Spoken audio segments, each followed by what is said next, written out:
Hello Internet, and welcome back to my Big Damn TV Geek vlog. We are rapidly approaching the end of the final season of Parks and Recreation. So this week I wanted to talk a bit about what makes the show so special and why I'm going to miss it so much. First and foremost, I'm not sure we'll ever see a sitcom ensemble quite this good ever again.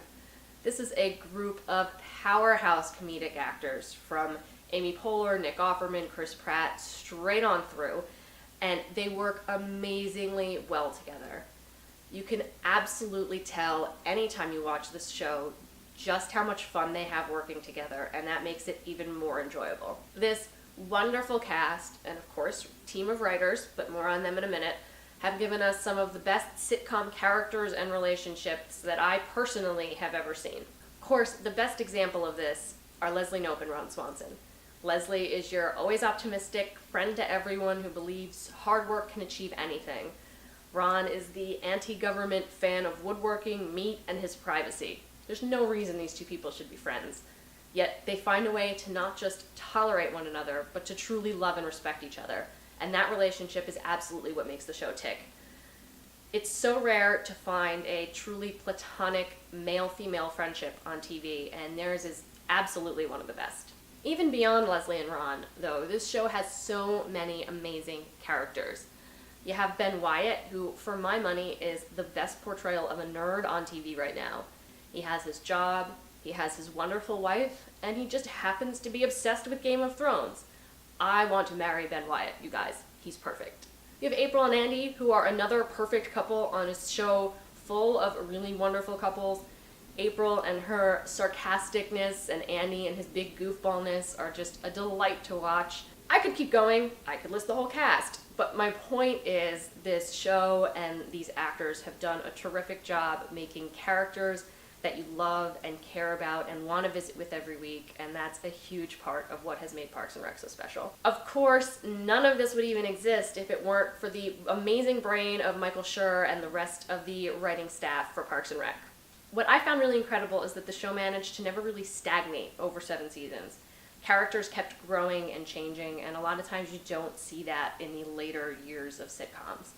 You find the groove of jokes that are working, characters turn into caricatures of themselves, and that never really happened here. We saw Ron reach a place in his life where he got married to Diane and had a kid of his own. You never would have seen that coming with the first couple of seasons of Ron Swanson. We saw Tom mature to a place where he could successfully open his own business after the complete and total failure of Entertainment 720. We saw April grow from the cranky intern to a respected member of the Parks and Rec staff. Now, this last season, she's having a little bit of a career crisis, but I think that's a great place for them to end her story. And we saw them get Anne and Chris together and have them leave Pawnee entirely, which is kind of a bold move when you have an ensemble that's working as great as this one was. And through all of that, the show stayed really funny. They've always ridden the line between humor and the emotional and character beats really well on this show, and I feel like that kind of sitcom writing is becoming rarer and rarer, and I'm gonna really miss it. One other thing I always really loved about Parks and Rec, and this is of course also a huge credit to the writing staff, is Pawnee itself.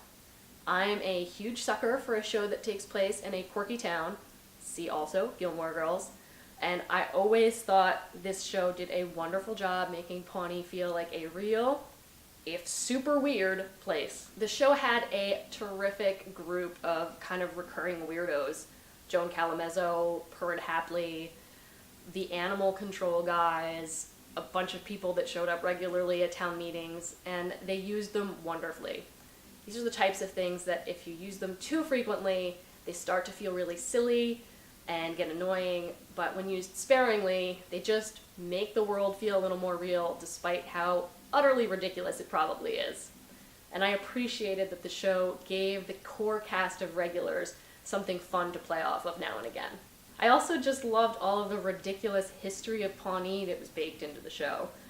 Things like the massacre of the Wamapo Indians and Pawnee being the most obese city in America. It gave Leslie a lot of stuff to fight against and have to defend because of her love of Pawnee, and little things like that go a long way in making a place feel real and making the characters that live there feel really attached to a place. And it's just another in a long list of things that the staff of Parks and Rec did right in their world building and creation of this show. So that is my love letter to Parks and Recreation. By the time you're watching this video, there will be only 2 episodes and the finale left to air. I am in deep, deep denial. I am not ready to say goodbye. Make sure you check out the blog post accompanying this video. There's a link in the description. I'm gonna list out some of my favorite episodes, moments, things like that. I want to hear your thoughts on Parks and Recreation. Favorite characters, favorite moments, favorite episodes. Why do you love the show? Let me know in the comments. As always, please like and share this video. Subscribe to my channel so you can keep on watching my vlogs. You can follow me on Twitter at BigDamnTVGeek, and there's a link to my Facebook page and my blog in the description. Thanks for watching, and I'll see you next time.